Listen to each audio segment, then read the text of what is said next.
3, 2, 1. Yo, we got your back when you driving to work or driving home. If you on a plane or you at the gym or you home alone, all you gotta do to listen to the shows, turn on your phone. Two Ugly Nerds podcast, tell you what's going on. This is the podcast. Eric is ugly and would not judge anybody else. There's no other insult. When did you learn that you were Two Ugly Nerds podcast. Welcome to the What's going on, guys? Welcome to the Two Ugly Nerds podcast. News from the Black Nerd community. I'm your host, Derek, the podcast guy. Always joint. We're in the wrong order. Can I change this live on camera? Oh my gosh. All right, there we go. Whew. All right, bet. What's going on, guys? Oh man, you almost caught us out of position. That was crazy. Pause. I'm Derek, the podcast guy. I'm Derek, the podcast guy. Always joined by Amber's music audio engineer / super producer, the father dad himself. What's up? Also always joined by Geronimo, Mr. Nintendo, the console consultant. I'll break the news now. Our resident I didn't even tell y'all before then, but you know this there. You see my tweets, but I did make the upgrade to the OLED model. Oh yes. I did make the upgrade. The old Switch, it is served its time. It is now overheating. Yes. Thanks to apparently a failed fan replacement by yours truly. Okay. Yeah, so I do have the OLED now. It is nice. Yeah, the screen is actually. You were kind of forced into that though. I was. Like a jump, just to get it. It was the Switch was 5+ years old at this point. Yeah, it was acting up. You had issues. Yeah, I was like, it's time to jump. I'm gonna just sell it to someone for parts. Other than that, what's good, y'all? It's May. It's May. It's May. It's gonna be May. It's gonna be May. Oh man, I can't wait for all those memes tomorrow. I'm gonna post them too. Thanks. And it's and May the 4th is coming up. You know. Ooh, a good week is coming up. You can get some big news. Hopefully we get some Star Wars news during that. I think we will. I'm sure some exciting stuff will come. You know, we still got it's May now, so Obi-Wan end of this Obi-Wan month. Oh, man. End of this month. We in the month now. We here. This is the month of May. We here. You just gotta pay for your subscriptions for one more month. That's fine. Just take it off Netflix. Why didn't they do it on the 4th? Could have did it on the 4th, man. They could have dropped it on the 4th. They could have dropped them before, but they didn't. There's no way they were putting it in here with Moon I can see him dropping and Doctor Strange coming out. There's no way. They weren't going to start playing Star Wars shit the night before. Yeah. Doctor Strange comes out. You know. I mean, but I would, because why wouldn't you? Maybe they would. The mode we'd be in, getting all that shit in 1 week, getting a Moon Knight episode, then getting Obi-Wan episode, then Doctor Strange comes out, and that would be something, man. That would be something. Come on, yo, that would have been crazy. But anyways, man, let's jump right into it, man. It is time for technically speaking. Technically, there is a lot of rumors surrounding the Pixel Watch. Something that Gerard has been praying to the Android guys for the duration of this pod. You want to be like us so bad. I mean, you just want to watch them at your phone. I get it. Those are all accurate statements. However, if I was deep into or not even deep, if I had Samsung phones, I probably would have got Samsung Watch. The Galaxy. What is it? Classic? Yeah, I don't know. Yeah, nobody knows those shit. All right. Anyways, go ahead. But yeah, we're seeing a lot of photos. It looks literally like the LG watch that they released. Is that a Pixel Watch? That LG watch? Well, I think they all just use their the Android Wear OS, or no? I think it's just the Android OS, but for the Wear phones, the smartphones. The smart watches? Damn it, words are hard. I apologize. The smart watches. Apologize. I did a collab with the Pixel. On that. I mean, maybe they are doing some form of collab, but if these rumors are to be true again, for like the third, fourth year in a row, then this will mean that Google is designing their own stuff in-house and then, getting their own parts for the build it. It does look clean. It looks really nice. It does. I based on the image that's in this article, I'd probably get the one on the right. Just I like my round watch faces. I don't know if I like I like round watches for like real watches, obviously, but like for a smartwatch, I don't know if I like it round. That's what's throwing me off about it. I don't know if I like it. I think instead of like not like being more like a rectangle, like a phone. Yeah, I like the square or square. Yeah. I mean, I don't know if I'd be a fan of the round. I don't know. I wouldn't really. Well, I say that now, but honestly, I really wouldn't use it for a ton of things. It would just be for like fitness tracking, an actual watch, maybe some notifications for like. Reminders would be super clutch. That was going to be my next question. Like, what do you guys even use your smartwatches for besides notification? And I would use it for fitness tracking all day. Forgetting that you have a watch on and checking your phone for the time. Nah, I don't do that. If I have my watch on, I would definitely break that habit. Always look at my watch. Yeah, I'll go look at the watch first. That's after a while to take a phone out. But I will if I have on a regular watch, I will still look at my phone because I don't want to have to think. And now, they ain't trying to see the Roman numerals. God damn it, Roman numerals. Like, what this shit say? Yo, hey man, it's 2022, man. Show me the digital time, bro. Yeah, show me the digital time, and I like analog and digital. You know what I mean? Like, let me just, I want my shit to be synced up.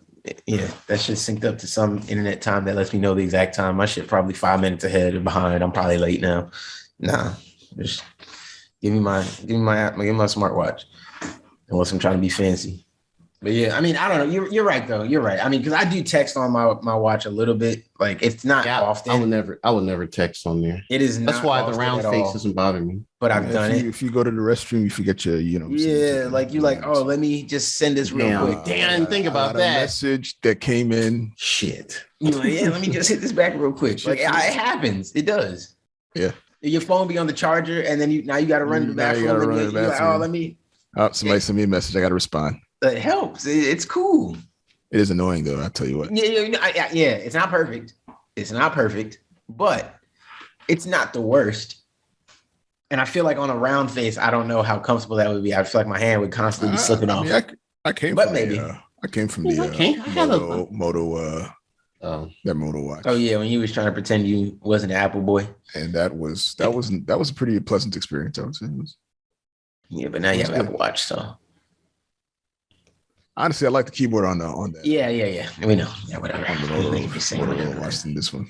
They can't be saying anything to just try to keep it. Because the Motorola, that one had an actual keyboard. This one doesn't. It's just, well, my version doesn't. Keyboard on a phone? See, I don't know. Yeah, man. You can just type it, use a pinky nail, and type on there. Be right there. It also had swipe capability, so it was good. It was good on that end. Like, it was pretty accurate too. So I would hit so many people with the LOLs, and that would just mean anything at this point. I would be typing more than 3-letter words. Shit. Wordle letters and less. That's what type of Wordle words and less. 5-letter words and less. That's it. That's all you get. But they're calling this a flagship. They're saying that this Pixel Watch is supposed to be like Google's. It might as well be. Serious attempt at a mass market smartwatch. It's rumored to have 300 milliamp hour battery, which is bigger than the Apple Watch and Galaxy's watch apparently as well.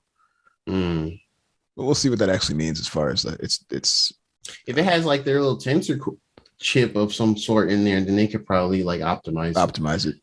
But if it's just Snapdragon Qualcomm coming through some of theirs, then all bets are off. Yeah, I don't know.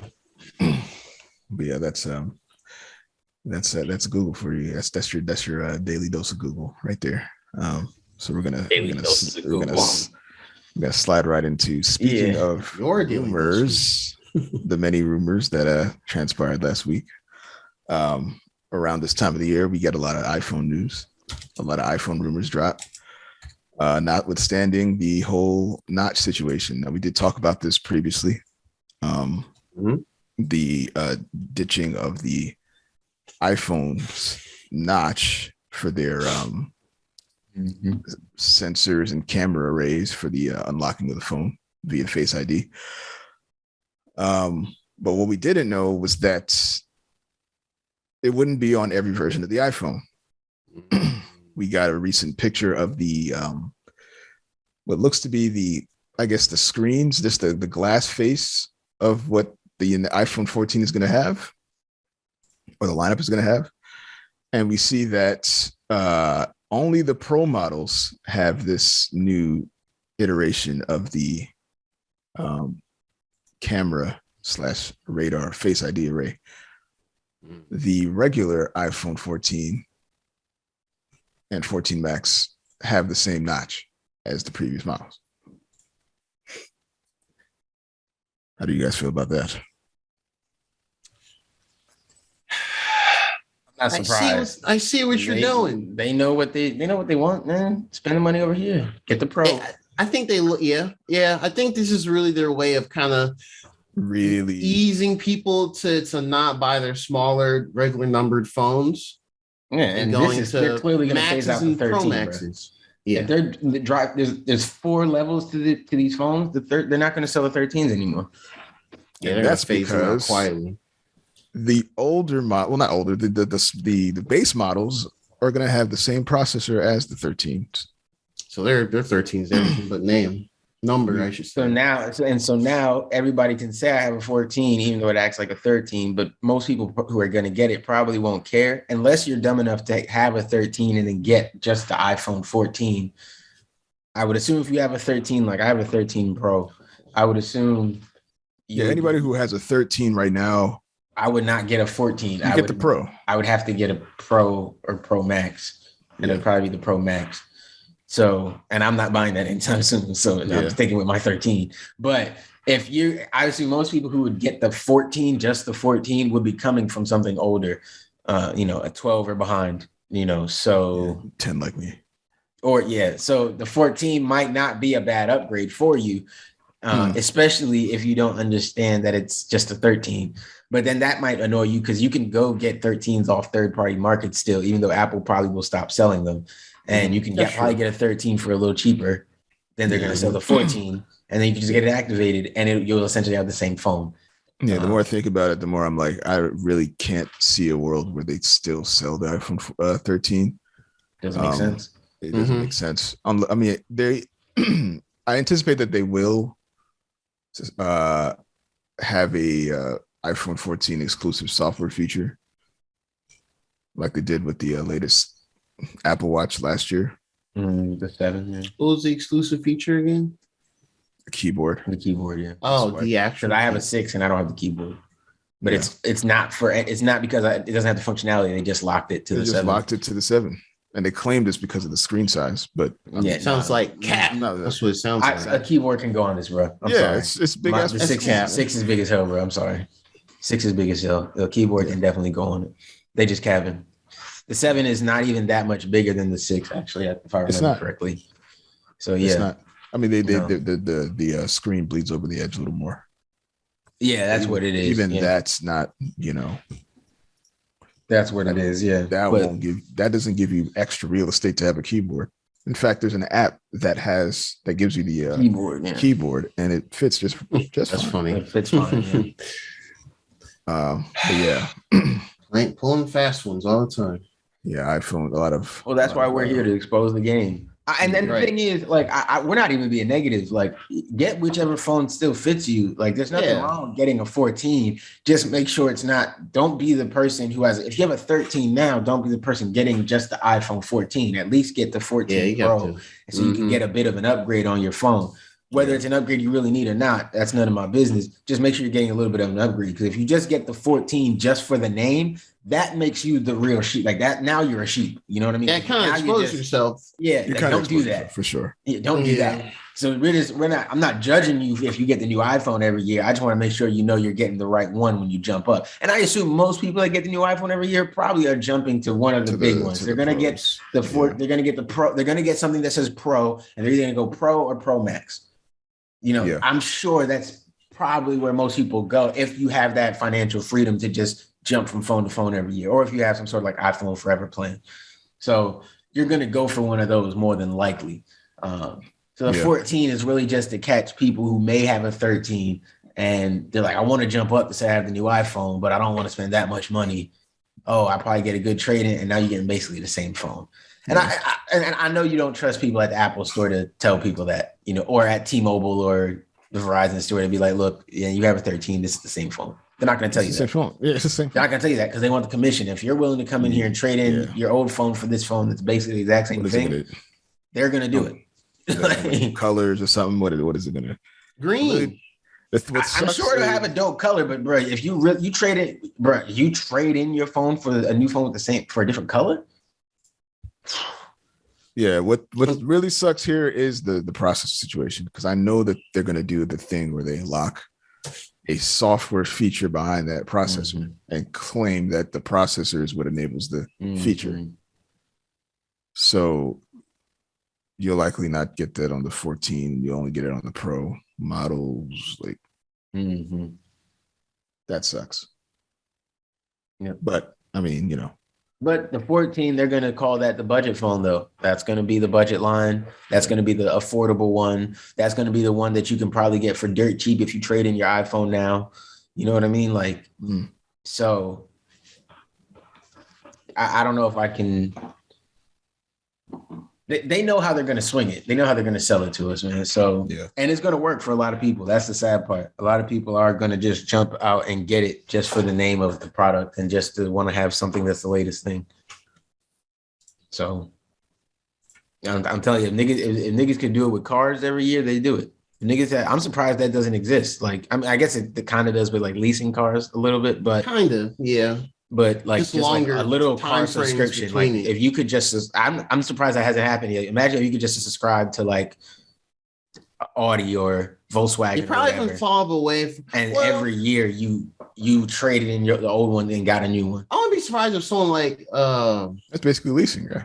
I mean, well, yeah, that's why I said it's kind of like that. Leasing is like much quicker turnaround. Yeah, and also as long because leasing is normally like a 2-year period, right? But I guess you can. I feel like they can get the most money out of people doing it that way. I think, unless people just dog the hell out their car within a year. Well, yeah, unless you're doing something crazy in it, but literally traveling the country 3-4 times a year, the type shit. You're probably going to be fine. I'm just saying, like leasing is just a more complicated situation because you're still kind of signing a contract and all this jazz, and then you can only drive certain miles and stuff like that. But I just mean literally, like I don't really own these cars at all, and I guess leasing is that, but just in a simpler form of like a subscription where you probably would still have to have a certain credit score and have to have a certain income so you can afford it. And it would be an expensive plan, but payments still you still have to have some sort of pay-in plan. It's something like that you'd have to pay. But you make these monthly payments, and maybe they keep you at a standard monthly payment, and every year you get the new car, and maybe at certain levels of whatever you want to pay, you can even still get customizations and shit that you want on the car. You know what I mean? Like if you're willing to pay $2,000 a month, then when you're trading in the car for the new one, you can customize this car to whatever you want, and then you have it. It's up to you if you want to trade it in every year or not. You might want to keep this one. You may not like the new style or whatever. And if you ever do want to buy it outright, then you have a path to do that maybe as well. Like it could be something like that. That would be interesting. I'm surprised cars haven't done that. I'm just thinking about how many like cars get left on lots at the end of every cycle and how many new cars go out there. It's just kind of wild. Yeah. I don't know. Same thing with phones. It's just a constant cycle. But yeah. It's interesting. Yeah, we'll see how people react when this news breaks, when they eventually announce this phone. They'll probably just buy it anyway. Yeah. iPhone with the number that unless they listen to 13 on it. Unless they listen to this or MKBHD and many people that have criticized them for doing this. Yeah. Or just this. Or just this. Actually this. Yeah. Just listen to Just Us. Speaking of Just Us, no, this has nothing to do with that. Yeah, I was. Oh man! I knew where you were going, but I was like, it's like you're in the car, and all of a sudden you think you're gonna take the right, but instead of taking a left first, it's like, oh, we're doing this already. All right. Still on Apple. Still on Apple, and we talked about right to repair before, and Google, and I want to say Samsung as well, who was it Samsung or Motorola? Oh, who are like I don't remember. I don't know. Actually, I remember you talking about it. I can see Motorola doing it more than Samsung because Motorola, their phones are they kind of have like those mods and a little more modular things, more modular accessories for their phones to enhance the experience. So I could see them being like, okay, fix your stuff. Well, we spoke about them having a stock of replaceable parts for their phones and their ability to repair them. Apple recently, as of April 27th, according to this article, announced its self-service repair situation, which is a pretty big deal. It is expensive. I will say that about as expensive as it would be if you were to go out to the mall and get somebody out there to do something like fix your screen or what have you. Mm-hmm. But this would give you the ability to do this all yourself. They even send out kits, toolkits rental kits that you can use to perform these tasks, as well as the parts. Now the parts won't be, third party. These will be actual parts from Apple, which is dope. So yeah, right to repair is a legitimate thing now. Yeah, it's dope. I don't know what this is going to mean for like warranties and stuff. But if you're getting it from Apple and they're giving you the instructions, you can say, I'm literally following what you told me to do. I mean, Apple does say something about like you having to be, suggesting that you have some sort of experience in, doing repairs or work with electronics before trying to do this. But they could just safety themselves by creating like a terms agreement type thing. You have to sign or just check and agree that you read it. They'll cover their ass for something may happen. And if you destroy something while doing it, it's on you. It's on you, yeah. Because you could have had somebody else do it for you. I mean, I guess the only thing is, like you said, Ian, it's not cheap. And that kind of, because in my head, like being able to get stuff directly from the manufacturer should make it cheaper for me if I'm going to repair it myself. To make it like, you know what I mean? Like I should be able that, like, so now I'm not going to the third party, because the reason the third party is telling me, and this, I guess it just comes from like, being an engineer, like being in logistics and seeing the back end of getting parts. But like, if I'm the customer that's doing the repair, if I'm the company that's doing the repair, I probably don't even work directly with Apple. I probably have a middle company that works with Apple where I get all my supply from.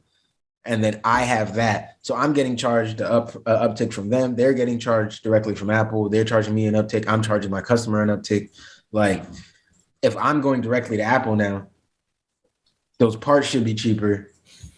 And then, I mean, I guess the toolkit is optional. You don't have, if you have your own tools, you could use them, but you can also rent the toolkit, which is dope. I think that's cool. So I think that's only like $50 for a single use, which I think that's pretty dope. You get to rent it for a week. I think I think that's a pretty fair price for like a professional toolkit if you don't already have a lot of these tools to be able to do your thing. So I do think that's cool. And there are options as well. Like you can go on iFixit and get their toolkit. Well, yeah. You can have your own at-home toolkit if it's something you feel like you're going to keep doing. But if it's just like, I just want to do this one-time thing, then maybe it's not that bad. I just don't think it's that bad to rent the little toolkit for $50. I don't think that's like an outrageous price. But if the overall cost of doing the repair yourself isn't any cheaper than just going to whatever local repair store, or like you said, the person in the mall or whatever, is it really worth the extra stress of you potentially ruining your device versus if I give it to you and you fuck it up, now you owe me a phone? Like, is it, you know what I mean?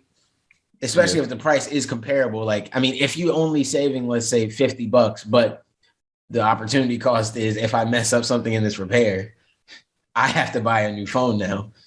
You know what I mean? Like, and I've lowered the trade-in value for this one because I ruined it. I would say this is like maybe a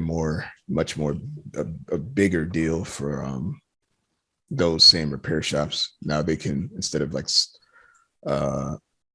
salvaging parts from older phones, they can actually get parts straight from Apple, and then they can charge the uptick on repair to make up the cost for how much it is to get the genuine Apple parts. Or they can say, hey, I can repair these with genuine Apple parts, but it'll cost you a little more extra, or I can get it to you for these for non-genuine OEM parts. Third-party parts. Yeah. And it'll be cheaper depending on what you want to do. So I reviewed this press release about the self-repair program. Yeah, it's kind of interesting. They just have like these manuals for you can choose for your phone, like iPhone 12s and 13s, and up to like the SE, the special edition, or whatever they call that one, SE, the latest version, basically. They just provide the manuals and just where you can order your tools, and that's that. Yeah, but it's interesting. Look at the prices. I'm looking at the iPhone 13 Pro Max display bundle, just the display. It's $311. That's a lot. That is a lot. And that's actually funny. That's what I need. That's literally what I was going to look and see. And it's up to all the 12s, all the 13s, and the SE. Yeah, and that's I told you when they wanted me to fix my phone, it was something like $400 or $500, and 300 for the case, and then for the screen and everything, and then the labor was like another 200. And I was just like, fam, what? Like I was expecting it to be like 250, which is what I was planning to spend, and I was willing to go up to maybe like 300. When he told me it was like 500, I was like, well, no, like I'm not, like what? You don't have to buy all these tools. You can just get a freaking iFixit, but you can get. I don't think I have it. I don't. You can get like your own. Make sure it has like the certain screw heads that it uses. Oh, there's a bunch of them. Walmart sells like Tri-Wing or some shit. You can go to if you got any little electronic store, Fry's. What's the other one? Micro Center. If you got any of that near you, you go to a place like that. Yeah. Well, Best Buy even has them. You'll find like the little toolkits. Like that's not. Amazon got a mat of them. I got mine for my laptop from Amazon. I just have an iFixit kit. I kind of want this iFixit kit. I'm not gonna lie, it looks kind of clean. It's clean, but I mean, it's essentially the same type of thing as iFixit, where they have actual manuals on stuff and they have recommendations on where to buy stuff, and you can buy them through their website, or you could just go to Amazon and get the equivalent thing and buy it from there. Whatever, you can do that too. That is what's different between this one and what Google is doing. They partnered with iFixit. They did, to sell the parts and the to show you how to. I mean, they have the library of teardowns and how to fix certain things already, so it just worked out that way. Yeah, they just were like, "Oh, y'all already did most of the work. Well, we'll give you the blessing that we approve what you're doing." Basically. So yeah. It's just interesting. Yeah, it's interesting that they're kind of doing these. Maybe they're hoping that more people just screw something up and they end up buying from them anyway or something. That's probably me just being really cynical about it. But it's still good they're allowing this in the first place, despite the pricing. But despite the pricing. The option is there. Speaking of hefty prices. Okay. Woo. How does 44 billion sound to you guys? I mean, I wish my whole family generation had that money.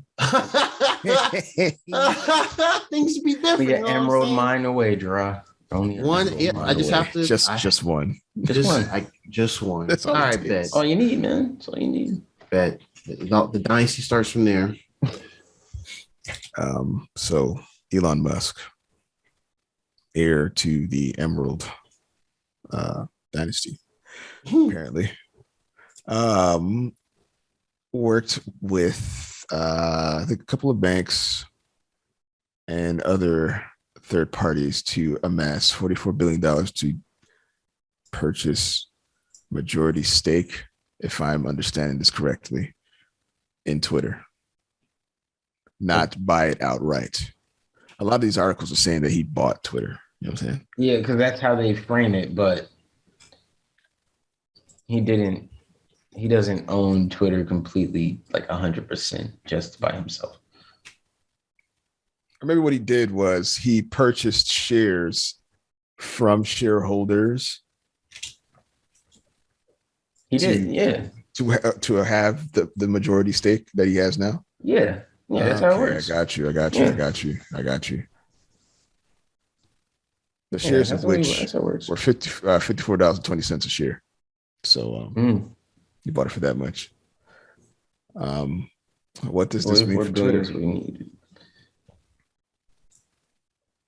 What does it mean?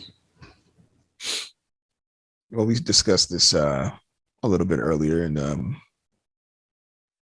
there's some implications in the idea that less banning would occur, if at all. Yeah. He is a very big proponent of a supporter of freedom of speech. Or as some will say, free thinkers. Free thinkers, the likes of which didn't exist because of the views of the guy I don't like politically. And that's pretty much what free thinkers mean these days. Well, that's true. I mean, the crazy thing is, bro, like the guy that you can kind of say whatever you want on Twitter anyway. Unless if you're big enough, you can't though. Apparently, Elon. Well, yes, obviously, if you have a big enough, but that's not just Twitter. That's just life. If you're too popular in life, you're too famous, you can't do and say certain shit. That's just how it goes. It doesn't mean like I get it. Maybe it's messed up or it's unfair or whatever, but that's just how life is. If you want to be rich and famous in this world, there's just certain shit you can't do or say, regardless of if you feel like you're a role model or not or whatever. If you reach a certain point, you can't do and say certain stuff. I mean, you have those outliers, like the Charlemagnes and the, some of the comedians and stuff like that who can kind of say whatever they want, but you're gonna get caught up. Like, yeah. And even they know what they can and can't say. You know where the line is. You know where the line is. Yeah. They know where the line is. I don't know if I buy that, it's when I think of a freedom of speech, free to say whatever you want, Twitter, I think of Reddit. Yeah.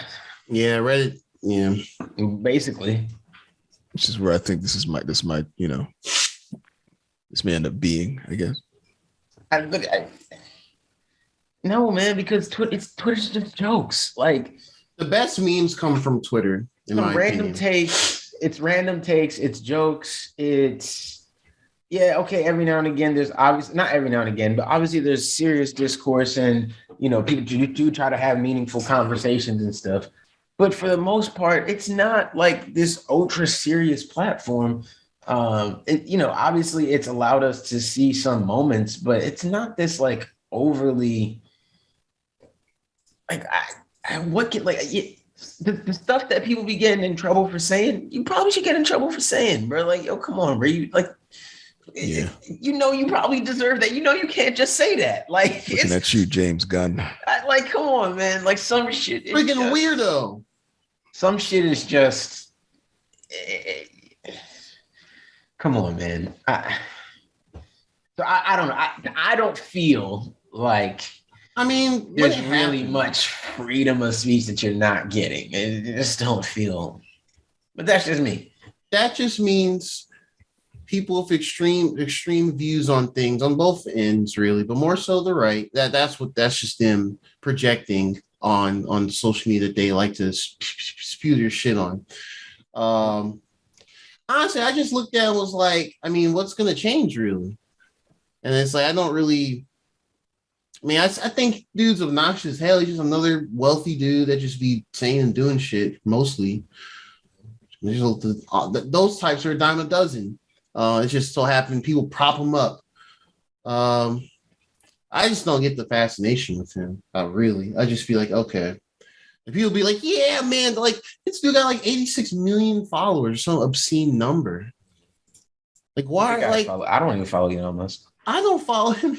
I only see it because other people I follow, the likes pop on your feed. Yeah, of course. And I'm like, okay, retweets and stuff like that. It's gonna pop up on your page somewhere. But I don't follow Elon Musk for anything. Like, yeah. It's just Twitter is continuing as it is. Yeah, that's kind of rough. What I think. I don't see it changing. Yeah, I mean, if there's something that does change, talk about it immediately. Like, whoa, shit, what the fuck are you doing? I mean, Jack Dorsey seems to be okay with it. He probably got paid. He's like, his shares got taken. Whatever. His shares sound like a couple of his checks cleared, and he said, "Yeah, all right." You're trying to be like smooth. MySpace Tom, hitting with the or how's it go? Yeah, that Elon is the singular solution I trust for Twitter's future. Okay. The chat cleared. Whatever. Sure. What does that mean? Like, I think also I think that there's an underestimation in what's cool and how things stay cool. And Twitter has been around a long time. And it could be that they are partially overestimating how important and relevant they actually are. Because what makes them think we won't just move platforms? Like, it's not simple. Don't get me wrong. I think we talked about this a little bit when we were talking about maybe like the OnlyFans thing when they was kind of fucking up and talking about, some of the issues some of the creators may have moving to another platform and getting your whole audience to be able to move with you. Now, obviously, if you don't have a choice and you only give them one place and they love you that much, you're going to get the most loyal people, but it's a tough thing to do. So yeah, like moving from Twitter won't just be like a mass exodus to the next one thing, but people will move eventually if you start fucking it up or it's not, or it starts changing too much, or it's not what it's used to be. So they can play around as much as they want or whatever. But if that just means they're going to allow racists to be like openly racist and like threaten black people and shit all over Twitter, then all right, we'll just leave. Like, and once we leave, and that's it, what happens to these social media spaces and stuff like that. White people don't like being alone over there. None of the other people of color. Do you think they want to stay with the whites? They want to stay with the whites when it comes to privilege, like and stuff in real life. They don't want to stay over there when it comes to hanging out. Like, no, like, come on. You saw that white girl who just went viral rapping the Lil Baby song. She just went viral rapping the Lil Baby. This white girl was rapping the Lil Baby, one of the Lil Baby verses. She went viral. Niggas went crazy, as niggas do when white girls do basic shit. Because I wouldn't have went viral if I rapped that same verse, but whatever. Right? It reminds me of back in the day, when we used to go to the clubs or whatever, and there would be that one white guy in the club at a dance hall party. Oh yeah, all the girls would just throwing their ass at him. Yeah, because they was. Because we just excited that you're here. You having a blast, so we having a blast with you. Yeah, I get it. White people do some basic shit, and it gets blown up. But they found a tweet where she is like trying to catch. Oh, she said she saw a bobcat on the side of the road. She went to go pet it. She's like, I'm gonna go pet that nigga. She tweeted this. What? She tweeted, I'm gonna go pet that nigga. And she was like, I'm gonna go pet the bobcat. And then she said, that nigga scratched me or something. And so that's how she got a scar in her eye. I don't know if that's real or not. I did see somebody say that it was a fake page too. So that maybe that wasn't actually her. But people seem to really believe it's her. And that like, she went up and down real fast. She went up and down real fast. But what I'm saying is that doesn't happen without black people on your platform. If she posted that on some white only platform, she would have never gained the same level of notoriety that fast. Like she gained that up and instantly she had like shitting her. They were showing stuff from like her Instagram stories and stuff where she was talking about selling, singing songs for birthdays and what's the next song y'all want me to lip sync and all this shit. She would literally build a career off of just lip syncing a black man's song. But that only happened because black people are present on these platforms. If we're not there, she doesn't get that. You see what I'm saying? Mm-hmm. So, Twitter does have to be careful with how they move. Like, they are not the end all be all. Like, the internet is a vast place. There are black people who know how to code. We can go make another website. I know it's not easy, but it's the same thing we were saying about like the labels and all that shit. Like, we can go make some other shit. So, award shows, we can go make our own shit, bro. It won't be easy. I'm never saying it's easy, but if we're committed to it, you got some dedicated people who see the vision, some people who may be willing to give some free time to it, bro. You can get there. You know what I mean? Like, you can get there. So I think it'll come, but I think now is the prime time too. I think now is the time. In the de facto powers that be, and what is the standard influencing some stuff, influencers. So, facts. So we'll see, man. We'll see how it plays out. I'm not too worried. I don't think there's any need for mass exodus. I think we'll be fine. Yeah, I think things will mostly stay the same, at least for a while. I'm keeping an eye out, though. Oh yeah, no, pay attention. Always pay attention. But I'm not much to worry about. Yeah, it's not much to worry about. If you want to dip, that's your prerogative. Yeah, I get it. I understand. I'm not judging you for it. Go ahead. Do what you need to do. Yeah, I commend it. Fuck these platforms. Yeah, I get it. But sometimes they be fun. That's all I'm saying. Sometimes they just be a little bit of fun, man. So I do get it. All right, man. Dope. We thank Ian for that wonderful, technically speaking. Yeah, it was all right. All right. Damn. Okay. Yeah, 4 back to back. Another Sunday. Yeah, I was like, all right. Oh man. Way to you did good, dog. Way better was I appreciate you guys, man. See, I missed y'all last week, man. I missed y'all. I'm sorry, man. I'm sorry. I know we had things to do, but yeah, this is good. Sundays felt different without this. Oh, for sure. All right. Okay. All right. So let's jump into console tea. Console tea. I don't have. I actually did get some chamomile tea, but it's not nighttime, so I actually had tea this morning. Oh man, you only drink chamomile at night?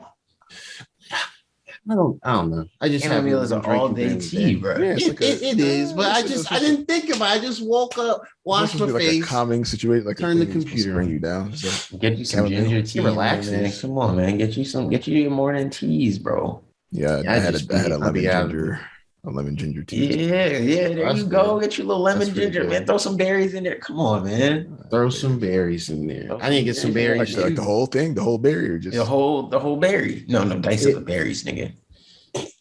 Berries, plural. And I actually mean like a berry tea bag or something, bro. Like, don't. Sneaky. You got the infusers with the berries in it. I mean, I do have an infuser that I could like put fresh berries in with the tea, and I could fucking pour the water over it. Yeah, professional. Don't play with me here. I'm an amateur. I'm a casual. I'm a civilian when it comes to this tea. These tea games. I'm a civilian. Tea, bro. Entry level. Them niggas love their tea. Co-op internship. No pay. But all right. Console tea. There was honestly, it really wasn't too much that we could talk about for console tea this week, in my opinion. The main thing that popped up, Xbox woke up and we're like, yeah, you know what? Maybe we should start announcing games. But instead of starting, they're going to do it in June. So they announced their Xbox Bethesda Games Showcase. It's going to be this June 12th, which I believe is a Saturday. It is actually not. It is a Sunday. Why did I think it was Saturday? It is a Sunday, June 12th. So one of these episodes will probably be on or whatever. Kind of similar to last year, without the branding of E3, they're going to talk about upcoming games from both Xbox and I guess Bethesda because they got their own big studios. Good. I guess the only thing I would be looking out for is I guess Starfield gameplay. They've been kind of saying, "Wow, we've been really building space for a long time." Past day one, please. Yeah, and this is, and I guess my wishful thinking is something of Fable, but that's probably not happening. Fable. Fable. I forgot. Yeah, I forgot. I would like to see some from Fable. If we see that, we see that, actually gonna go crazy. Yeah, that would be dope.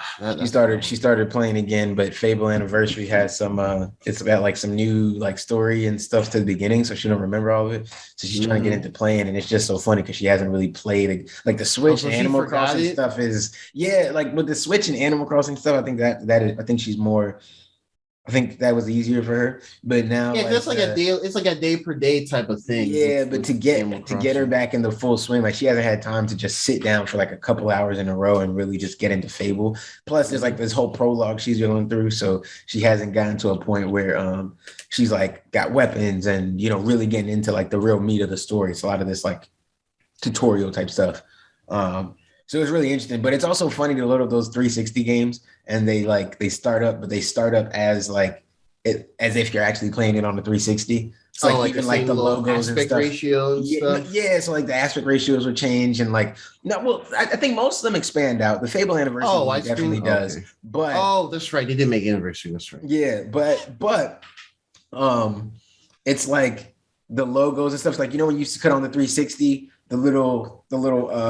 the 4 rings would show up around the little symbol and your name would pop out. It pops up like that still. So it's really cool. And I haven't changed my name. So it's still Gerard Pruitt on there. And it makes me feel like when I load up the old games, it makes me feel like I'm back in college. Like I'm just like, oh man, I feel like a kid again, sort of, because it still pops up the same way. Yeah, I mean, the Xbox Series S, I think that is as a secondary console, I think it's amazing. Like I think, yeah. Yeah, so I'm now on the Xbox train. Now I'm paying so much more attention to all this Xbox shit. So I need to know what's coming to Game Pass and when, so I can play. But yeah, they got me. This is a great secondary console to the PS5. Like, and unless you just balling like that and you want to have both of the latest systems, by all means, I understand it now. But if you're not balling like that and you just have if you have a PS5 because that's your preferred system, which obviously is for me, but then you want an Xbox just to experience stuff over there, man, that Series S. I mean, yeah, it's all digital, so that if you're not into that, I get it. But there's so many sales and shit. Might as well be all digital on Xbox. I think so. With Game Pass, I just started playing this game called Origami 2. Oh, really? Have you heard of that, draw? Yeah, it's it's an indie game, ninja stealth. I don't know about ninja, but it's like a heavy stealth game. Yeah, it's dope. I'm not gonna lie. I only played through the first couple levels. I never played the first game or anything. It was on Game Pass. I just saw it. It looked cool. I downloaded it. I have that, and I was like, this is dope. Yeah, that game. This is a dope little game, and I was worried it wasn't going to look good. But when I started playing it, the second one does look really good. It looks great. The first one looks like the true, it's 3D, but it's it's less polished, and they went for more style, cell shaded esque type look. That might be off. It doesn't look quite as good as 2. I think the only thing I heard about 2 was that for folks that played 1, it's more of the same. But if you haven't played, I haven't played it. So yeah, so I'm 2. Good. Yeah. Well, shoot, since you mentioned that, I can there's this infographic I saw on Twitter the top of the year in January. I'll share. I'm not saying let's go through it all because it's actually very extensive. This actually is someone made an infographic of all the studios and all their next project that's known. And it's pretty in depth. But for what the main stuff I'll maybe say that could be a possibility is actually no, they're gonna show the next Forza. They're gonna show their Forza Motorsport. They're gonna show that. I've been playing Forza. Oh yeah, that's right. Oh no, Ian. I see, Ian. Right? Isn't it crazy? Ian. Ian, I'm not lying to you, bruh. He's like, this is the closest to the Need for Speed Carbon, the Most Wanted. No, it's not Midnight Club. It's not Midnight Club. It's definitely not Midnight Club. No. It's not that. But the arcade style of racing where the cars still feel semi-realistic, but you know it's still an arcade. Like, it's just fun. And there's narrative stories that they have. Like, bro, Forza Horizon 5 is it, bro. Like, literally, if you just got Game Pass for the $1 and just played it on your computer, on your laptop, bro, I'm telling you, you would love this shit. I'm telling you, it is a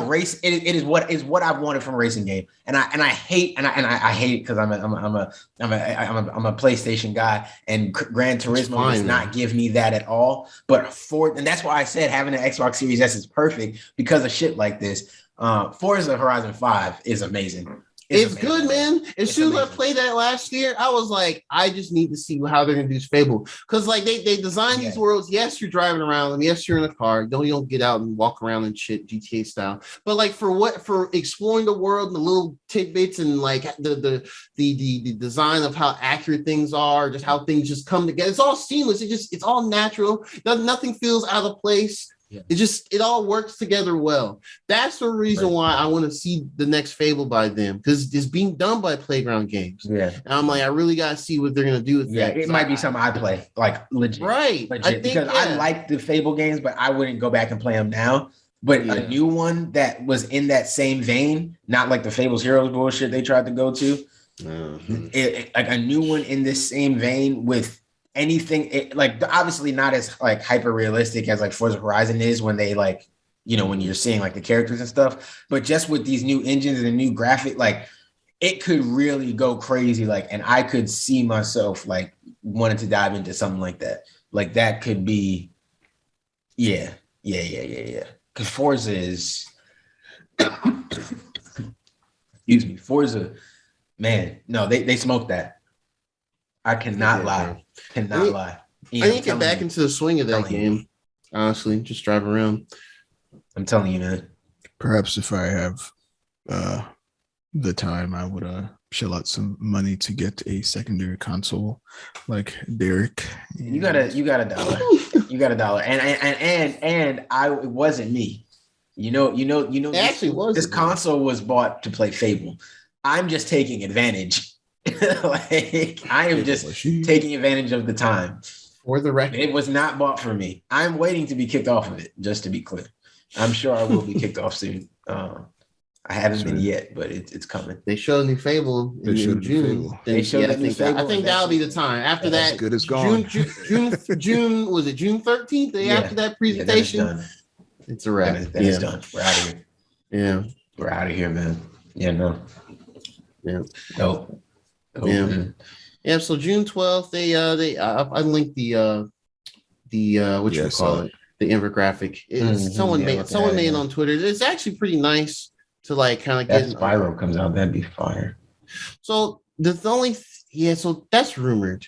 So I think the only thing about this list is I don't think they do a good job of saying what's rumors and what's not. So I think because the crash Wumpa League thing, that is a rumor. That's straight. That I'm not even sure about. Honestly, both of those things in the Toys for Bob are rumored. Honestly, everything Activision Blizzard's pretty straightforward outside the Crash and Spyro stuff. Yeah. Anyway, but yeah, you see Gear 6 and a new IP. Oh yeah, and obviously all the gears are available on Game Pass too. So I haven't jumped back into it yet, but I've been thinking about. I wish all the games were on PC. Sure. They only have 1, 4, and 5 on PC. Yeah, that would Wish I had the original trilogy. That could push me over the edge. Get to play all the gears again. They're all there. I do miss Gears. Man. Getting to mow through. I was playing Crisis the other day.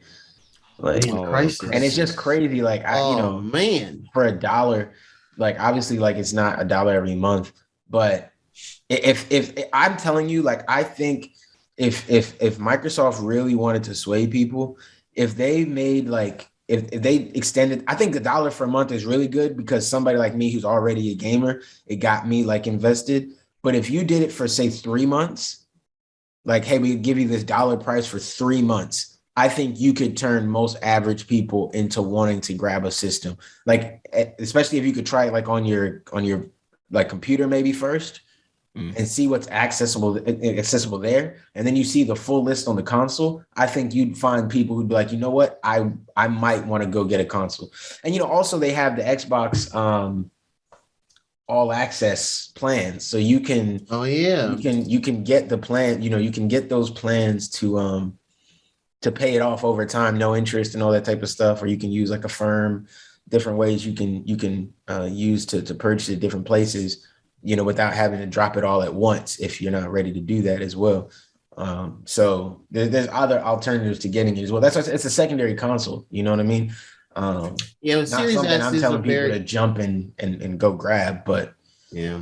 A Series S is small, man. It's small. It's literally, I like, honestly, I wish could probably put it on my desk right here. No, literally, like I wish y'all could see it. The like, Wii U, just put it on the desk. Honestly, like it's really not much bigger than like your Switch and the dock. It's not much bigger than that. Like it's a little thicker than that, obviously, and it's a full, you know, rectangle because it's a console, but not much bigger than that. It's pretty. It's really small. You know, it does get a little warm when you're playing it for a while. It does blow off. It does give off a little bit of heat, but man, it's quiet. If I had a Series S and I had the Game Pass on there, I'd probably get I'd probably try out the skate games, man. Yeah. I've been, and I'm thinking about playing Skate 2. I just haven't got to it yet. Just go, yeah. Trek to Yomi is coming out on there. Oh, it is coming. Like, yeah. So they have me like pretty much locked in on it. Like, I think yeah, it's like what honestly, despite them, you know, their other studios just state whatever. I think they're just not gonna have they're still just not gonna be equipped to release stuff consistently for a while. And I mean, admittedly, PlayStation's kind of the same boat right now.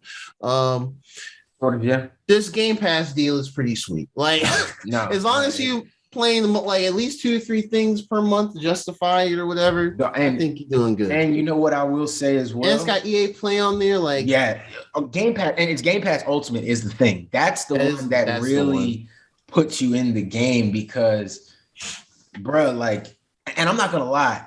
I think I like the Xbox app. Now I like the PS5, the UI, the interface on the actual console. I like that way more than the Xbox interface. And I know I was talking to you guys about it, and Draw was saying it's the exact same on the newer Xbox, the Series X as well. And they updated them all at the same time. And I was like, oh, okay. I'm still like adjusting to it. Yeah. No, go ahead. Sorry. No, my bad. No, I was gonna say like it's literally like if PlayStation was like legit for real about we're gonna support PS4 as much as PS5 from the jump, and they just update the UI on PS4 to be like PS5. It's kind of like that. Mm-hmm. It's kind of like that. Like if that's how it would be if PlayStation took that same approach. And I mean, I've heard some people say it's marginally better, but still not the best to navigate. It's better. It's like one step forward, but it's like a huge leap. It's like the controller. The controller is the best analogy I can say. It's like it's some to say it's a little better, but it's like not enough to be like preaching high to everything about it. Marginal change. But yeah, glad to hear you join the Xbox, man. Yeah, man. It was a thought in the back of my head for a while. I'm not getting anything brand new gaming related for a while. I did get a new graphics card. Yeah. So I got that. So Halo now runs very well. Very well. So now it's kind of like, oh shit, I can. Yeah. So now I'm looking more into this stuff as well. I'm like, okay, what's coming? I do. If Starfield looks interesting enough, I might give it a try. Yeah. Even though I'm not really super into Bethesda RPGs like that, but just being in Starfield space looks too interesting. Space, just space stuff always seemed interesting to me. So I'm like, all right, So, but yeah, the showcase. Y'all have any other like real wants or expectations to see, even if it's just pipe dreams or none? You just want to see something that looks interesting. I just want to see interesting games, man, and some release dates. Release dates for sure. That's all I care about. Even if it's for like next year. Release dates. At least I don't care when. I just want to see. I just want to know that they've got some more really good shit on the way. And I don't even care if it's all Game Pass first day or not. I mean, that's just an added bonus. But I just want to know they got more coming and that they've got stuff scheduled in. Even if we get little delays in the future, I just want to know it's coming, man. Because I like the Xbox, man. I like the Xbox. They got some little gems over there. I think There's a lot of games I would have never tried without Game Pass right now, for sure. A lot of games I would have never even looked at twice, but because it's on Game Pass and I've seen a little video, I'm like, you know what? Fuck it, I'll download that. Fuck it, I'll try that. Fuck it, I'll see how this goes. Like, little indie games and shit that, on PlayStation, they might be cheap, $2-3, but being able to just download it is a lot better than, I spent $2 and now I play this game for 30 minutes and I never played it. Versus, okay, I played it for 30 minutes. It wasn't really my thing. I deleted it and it's gone. You know what I mean? I'm good. Yeah. So they got some crack over there, man. Proud of them. It's a good guys. It's a good gen, man. It's a good gen so far. I think it'll be a good gen. Game Pass guys. Oh yeah, and real quick, I did get my hands on the Steam Deck. I did when I went to you did? Yeah, yesterday. John John brought it. Nice.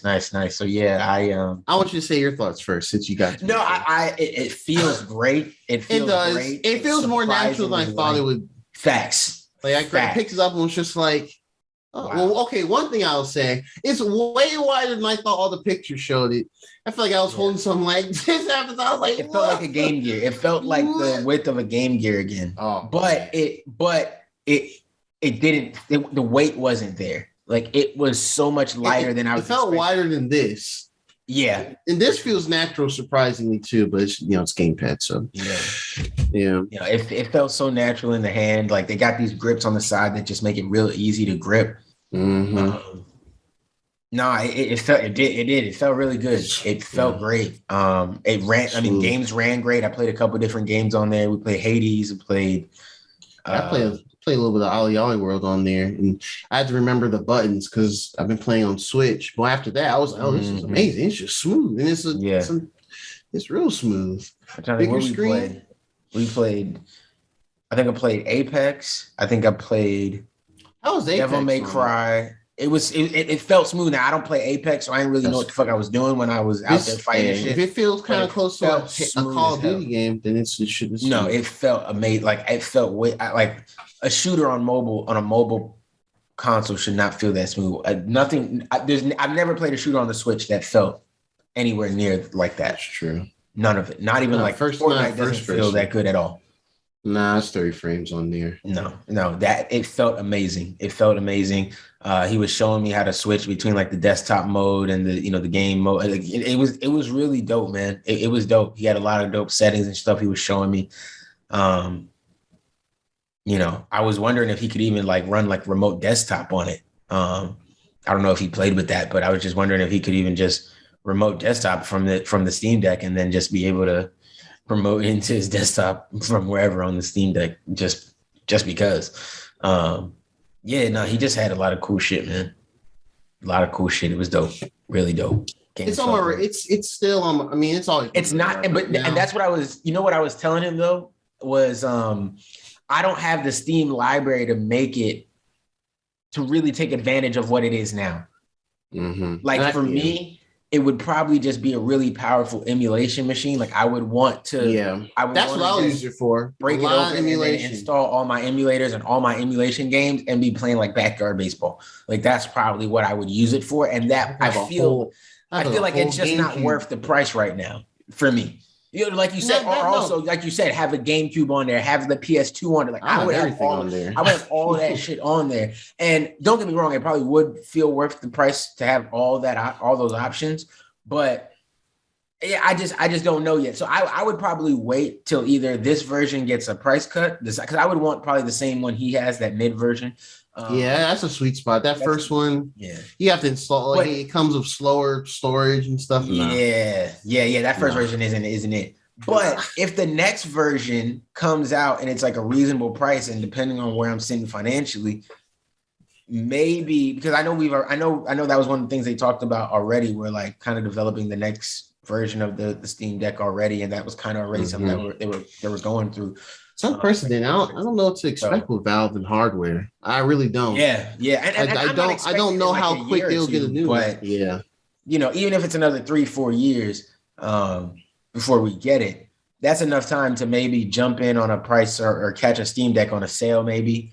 Once, obviously once all these initial pre-orders and stuff go out, and they actually just have them in stock, maybe we'll catch them on a holiday sale type thing or something like that. And, then we can, then maybe I'll jump at one, see how it works as an emulation machine, and then maybe look at jumping to the next one in the future. But no, this first one, it does feel good, man. I just don't know that it's just dope to see that John has the library on Steam to really take advantage of it. I just don't have that. And I'm sure, Gerard, you probably also have that same. I don't know.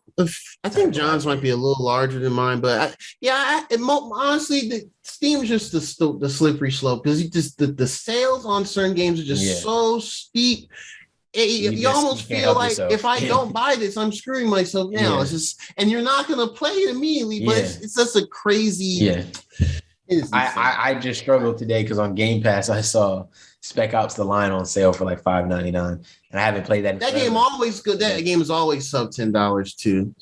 I don't know if that's. I don't know regular if price $20.99, or $19.99 or something like that. I think that's really not bad. Stays on sale. No, not at all. That game is amazing. I would pay $20 for it. 20 up, but that game seems to stay on sale. So it's like when certain times when you just see some games, you're gonna buy it. Like, and so I know Steam definitely has that. That's honestly probably why I don't go on it that much because you shouldn't. I don't play on my computer enough, and I don't need the temptation at all. No, that temptation gets crazy. Like, my library is mixed. You can share your libraries, but they apparently don't have that feature working on the Steam Deck. Man, if they did that, that'd be kind of broken. Because then I could share my library, or John could share his library with your account, and whenever you log in to your Steam, like I just pulled mine up. Like, as long as they aren't playing a game they own already, you can just play that game on your computer or whatever. Yeah, like I don't know. What's a good? I mean, any type game really. That's dope. That is really dope. Yeah, it's really cool. Only on Steam, only on PC, you'll see that. Wild stuff. Yeah, man, it's fire. Yeah, there's a lot of capabilities with that thing. I think as time goes on, it'll become more enticing as they, I guess, patch other things with it or add more confirmed, like verify more games. And then people that are in the emulation scene, they'll just make it better overall. But okay, I guess with Xbox announcing their thing for June, I'm guessing over the coming weeks, others will start putting dates on whatever they want to do. It's not E3; it's just everyone fends for themselves this summer and stuff. God of War update. I do think we need to get an update. I think we will get one. I think they're gonna do. They're gonna do like they did Ghost of Tsushima 2 years ago. We're just gonna get a state of play, like all that.